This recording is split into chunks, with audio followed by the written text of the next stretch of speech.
Well, hey, gang, Darryl Davis coming here to talk about designing a life and career worth smiling about. I want to talk to you about accessing possibility.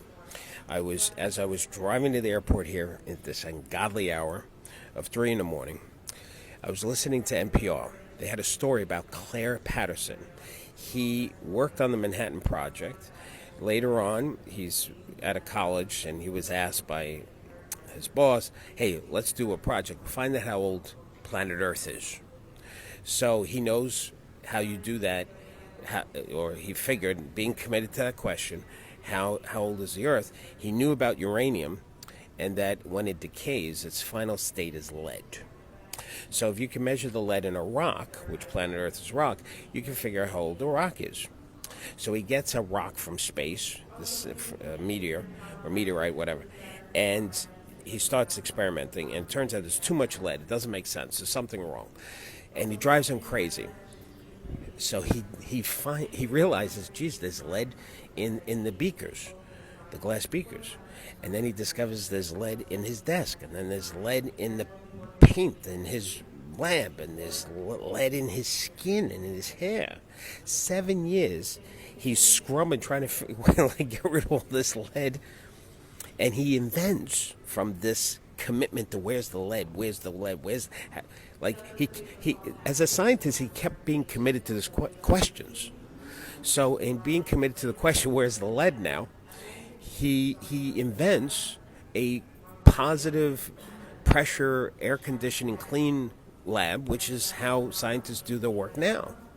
But it doesn't stop there. He's then like, but wait a second, how come there's lead in my hair and my skin? That's not good. So he goes to Greenland, he goes into a mountain, goes down levels and drills out ice cubes to figure out lead from thousands of years ago. He discovers there was never lead in the air until 1930s.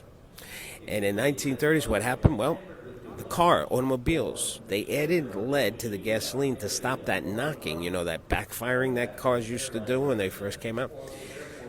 So Claire Patterson now helps eradicate as much as possible lead from paint and from gasoline and yada, yada, yada. So this makes me think scientists are really committed not to the result of their experiment, but they're committed to the question. And if that question opens up and gives them an answer, they use the answer to create a new question. Which brings me back to you.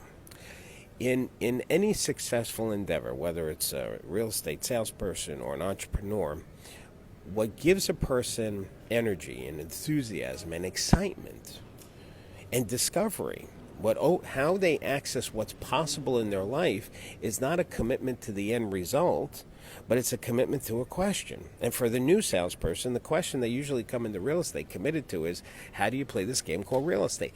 And it's that question, how do you play the game of real estate, that inspires them, that motivates them, that has them become a student and access what's possible in their life. So here's my challenge and invitation for you this week is be committed to a question.